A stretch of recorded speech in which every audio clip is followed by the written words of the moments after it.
नमस्कार दोस्तों, आप सभी लोगों का एक बार फिर स्वागत है मेरे YouTube चैनल टेक्नोमास्टर सत्येन पर।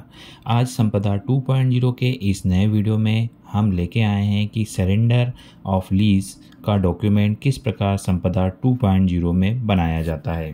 सरेंडर ऑफ लीज एक रजिस्टर्ड डॉक्यूमेंट होता है, जो कानूनी दस्तावेज होता है जो मकान मालिक और किराएदार के बीच पट्टा समझौता को समाप्त करता है। इसका उपयोग बेसिकली कमर्शियल और आवासीय पट्टों के लिए किया जा सकता है। तो यह डॉक्यूमेंट किस प्रकार से तैयार किया जाएगा संपदा 2.0 में आज के इस वीडियो में हम देखेंगे। तो वीडियो को अंत तक जरूर देखिएगा, जिससे कि पूरी जानकारी आपको अच्छे से समझ में आए। चलिए वीडियो स्टार्ट करते हैं।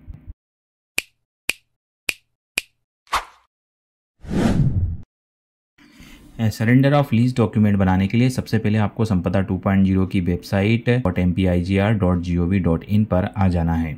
अब यहाँ पर ऊपर दिए गए ऑप्शन लॉगिन करें पर क्लिक कर आपको यहाँ पर अपने संपदा 2.0 के अकाउंट को लॉगिन कर लेना है। लॉगिन करने के बाद आपको यहाँ पर दिए हुए टैब पंजीयन की प्रक्रिया पर क्लिक कर देना है। इसके बाद ई रजिस्ट्री प्रारंभ करे वाले टैब पर आपको क्लिक कर देना है, जिससे आपको निर्देश एवं घोषणा पत्र दिखाई देंगे। इसे टिक कर आपको ओके कर देना है। इसके बाद यहाँ पर दस्तावेज के प्रकार का आपको चयन कर लेना है। तो यहाँ पर हम सामान्य रूप से प्रयुक्त दस्तावेज में पट्टा सिलेक्ट करेंगे। इसके बाद विलेख के प्रकार में यहाँ पर पट्टे का अभ्यारण वाला ऑप्शन हम सिलेक्ट कर देंगे, जिसे इंग्लिश में सरेंडर ऑफ लीज कहा जाता है।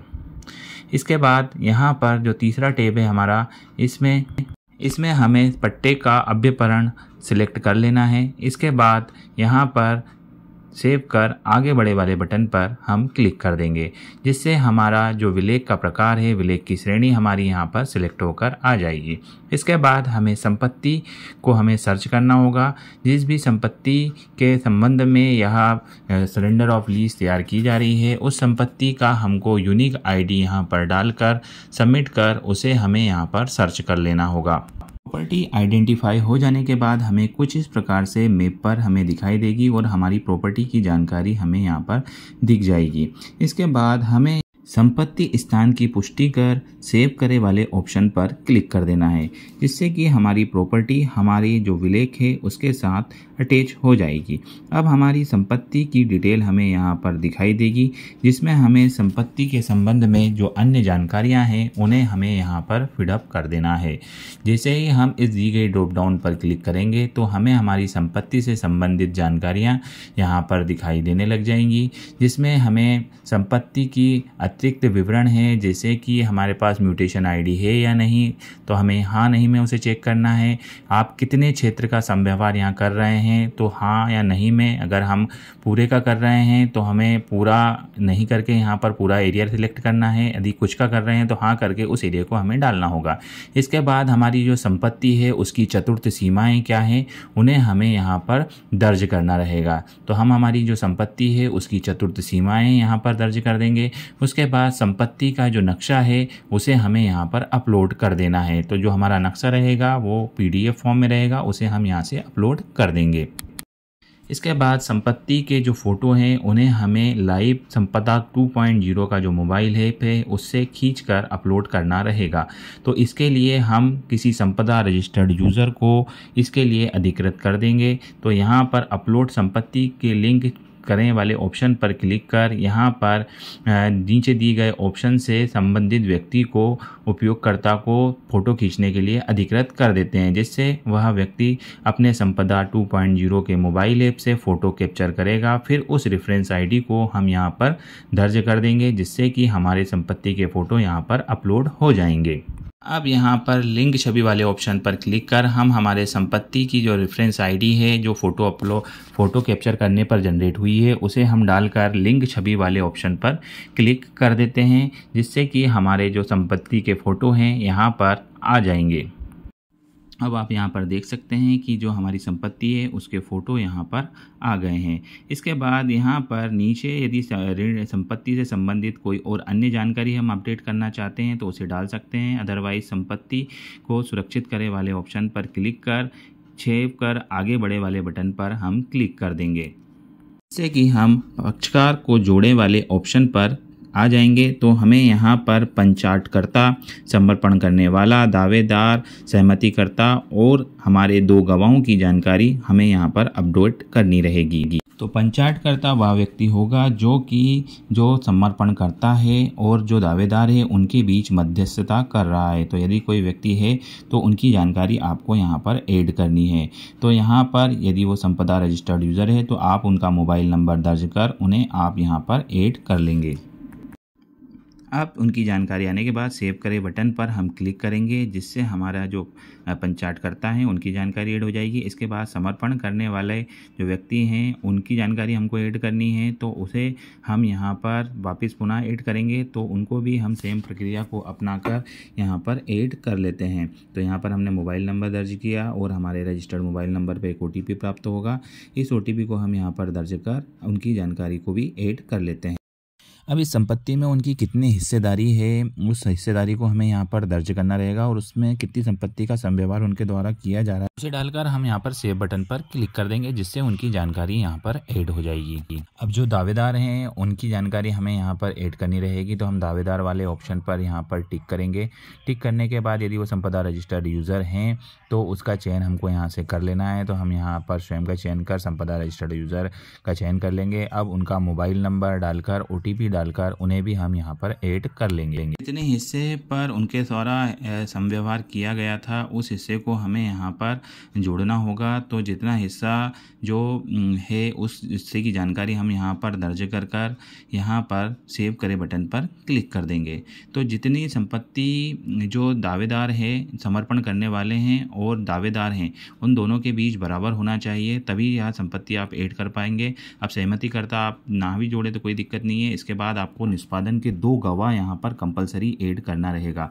तो हम उन्हें भी सेम प्रक्रिया अपनाकर मोबाइल नंबर पर OTP प्राप्त कर बारी बारी से हमारे दोनों गवाहों को हम ऐड कर लेंगे। तो अब आप यहाँ पर देख सकते हैं कि हमारे दोनों पक्षकार, पंचाटकर्ता और 2 गवाह यहाँ पर ऐड हो गए। इसके बाद सेव कर आगे बढ़े वाले बटन पर हम क्लिक करेंगे। अब इसके बाद हमारी जो संपत्ति है उससे संबंधित हमारे पास जो लीगल डॉक्यूमेंट है, दस्तावेज है, प्रमाणित है, वो जानकारी हमें यहाँ पर अपडेट करनी रहेगी। तो हमारी संपत्ति के स्वामित्व का क्या स्रोत हमारे पास है, तो उसके लिए यहाँ पर ऑप्शन दे रखा है कि अगर आपका डॉक्यूमेंट 1 जुलाई 2015 के बाद का है तो उसको आप किस तरीके से ऐड करेंगे। तो उसका एक रजिस्टर्ड नंबर आप डाल के कर सकते हैं। यदि उससे पहले का है, मैनुअल कॉपी है, तो उसकी जानकारी आप यहाँ पर अपडेट करनी रहेगी। तो अभी हमारे पास जो डॉक्यूमेंट है वो 1 जुलाई 2015 के बाद का है, तो उसका पंजीकृत रजिस्टर्ड नंबर हम यहाँ पर दर्ज कर उसे सर्च करेंगे, जिससे उसकी जानकारी हमारा जो डॉक्यूमेंट है, रजिस्टर्ड डॉक्यूमेंट, उसमें ऐड हो जाएगी। तो मैं यहाँ पर अपने डॉक्यूमेंट का रजिस्टर्ड नंबर दर्ज कर देता हूँ और दिए गए सर्च बटन पर क्लिक कर दूंगा। तो जिससे मेरा जो डॉक्यूमेंट है उसकी जानकारी यहाँ पर खुलकर आ जाएगी और उसे ओके बटन पर क्लिक कर यहाँ पर दिए गए राइट साइड में सेव बटन पर क्लिक कर अपने डॉक्यूमेंट के साथ ऐड कर लूँगा। तो यह मेरा रजिस्टर्ड डॉक्यूमेंट यहाँ पर ऐड हो गया। इसके बाद सेव कर आगे बढ़े बटन पर हम क्लिक करेंगे। अब यदि हमारा जो डॉक्यूमेंट है इसी प्रकार की छूट अगर उस पर प्राप्त हो रही है तो यहाँ पर टिक कर हम वो छूट के ऑप्शंस हमें यहाँ पर दिखाई देंगे। तो आप यहाँ पर देख सकते हैं कि 4 तरह का शुल्क में छूट का ऑप्शन आपको यहाँ पर दिया जा रहा है। यदि इनमें से कोई भी ऑप्शन आपकी प्रॉपर्टी पर अप्लाई होता है तो उसे आपको यहाँ से टिक कर लेना है। अदरवाइज यदि इनमें से कोई भी ऑप्शन अप्लाई नहीं हो रहा है तो इसे आपको अनटिक कर सेव कर आगे बढ़े वाले बटन पर क्लिक कर देना है, जिससे कि यह आपका नेक्स्ट वाला जो टैब रहेगा उसके ऊपर पहुँच जाएगा। अब यहाँ पर आपको ड्यूटी का जो विवरण है, स्टाम्प शुल्क आपका जो कितना लग रहा है उसकी जानकारी आपको दिखाई देगी। यहाँ पर आपका स्टाम्प शुल्क 1000 रुपये लग रहा है तथा यदि जो ड्यूटी शुल्क है मतलब पंजीकरण शुल्क है वो 500 रुपये आपका यहाँ पर दिख रहा है। तो टोटल जो आपका अमाउंट हो रहा है 1500 रुपये का कुल अमाउंट आपका यहाँ पर दिखाई दे रहा है। तो इसे आपको सेव कर आगे बढ़े वाले बटन पर क्लिक कर देना है। इसके बाद जैसे ही आप इसे सेव करेंगे तो आपका जो पट्टे का समर्पण है उसकी विलेख का जो आपकी डीड है, डीड टाइप करने का ऑप्शन आपको दिखाई देगा। यदि आपने कोई टेम्पलेट बना रखा है तो उस टेम्पलेट से आप यहाँ से ले सकते हैं। अदरवाइज आप इसको यहाँ पे टाइप कर सकते हैं और आपने कहीं बना कर रखा है तो उसे लाकर आप सीधा यहाँ पर कॉपी पेस्ट भी कर सकते हैं। तो मेरे द्वारा पहले से एक डीड बनाकर रखी हुई है, उसे मैं यहाँ पर पेस्ट कर देता हूँ। इसके बाद उसके विलेख की दस्तावेज की भाषा का मैं यहाँ से चयन कर लूँगा और इसके बाद विलेख देखें। अब यदि आपने कोई ग्रामेटिकल मिस्टेक या कोई वर्ड आपने गलत लिख रखा है तो उसे आपको यहाँ पर एरर के रूप में शो किया जा रहा है। तो इस टाइप की एरर आपके साथ भी आ सकती है। तो ये जो भी शब्द यहाँ पर दिखाया जा रहा है जो गलत है उसे आपको यहाँ पर सही करना होगा, उसके बाद ही आप यहाँ से आगे बढ़ पाएंगे। तो यहाँ पर देखिए, यहाँ पर जो लोटा शब्द है मेरे द्वारा गलत लिखा गया है, टाइप किया गया है, तो उसको जब तक मैं ठीक नहीं करूँगा तब तक वो मुझे आगे नहीं बढ़ने देगा। तो मैं उस वर्ड को यहाँ पर ठीक कर देता हूँ।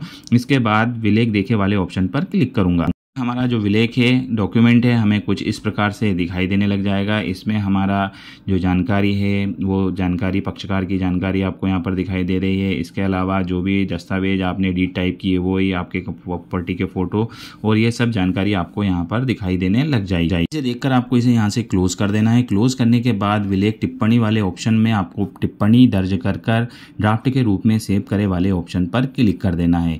तो जैसे ही आप इसे सेव करेंगे तो आपको यहाँ पर ड्राफ्ट के रूप में विलेख देखे और अंतिम सबमिट करे वाला ऑप्शन दिखाई देने लग जाएगा। तो आप विलेख देखे और अंतिम सबमिट करे वाले ऑप्शन पर क्लिक कर देंगे, जिससे आपका विलेख डॉक्यूमेंट आपको पुनः दिखाई देगा। इसे आपको देखकर वेरीफाई कर लास्ट बिल्कुल बॉटम में चला जाना है और अंतिम सबमिट करे वाले ऑप्शन पर क्लिक कर देना है। तो जैसे ही आप इसे अंतिम सबमिट कर देंगे तो आपका जो विलेख है आपके दोनों पक्षकारों के पास वेरीफाई होने के लिए चला जाएगा। तो आप जैसे ही अपने जो पक्षकार हैं उनके पास यह डॉक्यूमेंट जाएगा तो उसे आपको यहाँ पर उनके लॉगिन के माध्यम से वेरीफाई करना रहेगा। अब संपदा 2.0 के होम पेज पर आकर विलेख स्वीकृति एवं हस्ताक्षर वाले ऑप्शन पर क्लिक करेंगे। फिर विलेख की स्वीकृति वाले ऑप्शन पर क्लिक कर उनका मोबाइल नंबर डाल उस पर जो OTP आएगा उसे हम यहाँ पर दर्ज कर देंगे और सबमिट करे वाले बटन पर क्लिक करेंगे, जिससे हमें जो विलेख है साइन के लिए, जो स्वीकृति के लिए, वो हमें यहाँ पर दिखाई देने लग जाएगी। तो व्यू वाले बटन पर हम क्लिक करेंगे। इसके बाद विलेख देखे और स्वीकृति वाले ऑप्शन पर क्लिक कर उस विलेख को हमें यहाँ पर देख लेना है और देखने के बाद अगर वह सब कुछ ठीक है तो बिल्कुल बॉटम में जाकर हमें यहाँ पर एक ऑप्शन दिखाई देगा कि यहाँ पर टिप्पणी दर्ज करें। तो हम यहाँ पर अगर कोई टिप्पणी करनी है तो उसे कर विलेख स्वीकार करे वाले ऑप्शन पर क्लिक कर देना है और हाँ आगे बढ़े वाले बटन पर हम क्लिक कर देंगे। तो हमारे जो एक पक्षकार है उनकी तरफ से विलेख की स्वीकृति यहाँ पर हो गई है। इसके बाद जो हमारे सेकंड पक्षकार हैं उनके अकाउंट को भी हमें पुनः सेम प्रोसीजर अपनाकर विलेख स्वीकृति हस्ताक्षर वाले ऑप्शन पर क्लिक कर उनका मोबाइल नंबर दर्ज करके विलेख स्वीकृति के लिए आगे बढ़े वाले बटन पर हम क्लिक करेंगे। तो जिससे उनके नंबर पर भी एक OTP प्राप्त होगा, उस OTP को हम यहाँ पर दर्ज कर देंगे। व्यू वाले ऑप्शन पर हम क्लिक कर उस जो हमारा विलेख है उसे हम यहाँ देखेंगे। विलेख देखें और कार्यवाही करें वाले ऑप्शन पर क्लिक कर विलेख को हम यहाँ पर देखकर वेरीफाई कर नीचे दी गई टिप्पणी वाले बॉक्स में टिप्पणी दर्ज कर विलेख स्वीकार करे वाले ऑप्शन पर क्लिक कर देंगे। तो इस प्रकार हमारे जो दोनों पक्षकार हैं उनके द्वारा विलेख को स्वीकृति कर दी गई है। इसके बाद वापिस जो हमारे सर्विस प्रोवाइडर हैं उनके अकाउंट में जाकर हमें लिस्टिंग ई रजिस्ट्री वाले ऑप्शन पर क्लिक कर देना है। जैसे ही आप यहाँ क्लिक करेंगे तो लिस्टिंग ई रजिस्ट्री में जो पहले नंबर की आपकी रजिस्ट्री प्रोसेस चल रही है उसके ऊपर एडिट वाले ऑप्शन पर आप क्लिक कर देंगे तो आपकी जो रजिस्ट्री है वह आपको पुनः यहाँ पर दिखाई देने लग जाएगी। यहाँ पर आपको भुगतान के लिए आगे बढ़ना है तो भुगतान के लिए आगे बढ़े वाले ऑप्शन पर आप क्लिक करेंगे तो आपको यहाँ पर 1500 रुपये का भुगतान करना होगा। तो हम वॉलेट के माध्यम से अपना जो भुगतान है 1500 रुपये का हम यहाँ पर कर देते हैं। तो हमारे जो डॉक्यूमेंट है उसके संबंध में जानकारी हम देख लेंगे और भुगतान के लिए आगे बढ़े वाले ऑप्शन पर क्लिक करेंगे, जिससे हमारे जो वॉलेट का नंबर, रजिस्टर्ड मोबाइल नंबर है, उस पर एक OTP प्राप्त होगा। उस OTP को हम यहाँ पर दर्ज कर देंगे। OTP दर्ज करने के बाद हमारा जो पेमेंट है वो यहाँ पर सक्सेसफुली कंप्लीट हो जाएगा। इसके बाद पावती अगर हमें देखना है तो पावती हम देख सकते हैं और फिर आगे बढ़े वाले बटन पर हम क्लिक करेंगे, जिससे हम हमारे जो पक्षकार हैं उनके ई साइन के लिए जो पेज है वो हमें यहाँ पर दिखाई देने लग जाएगा।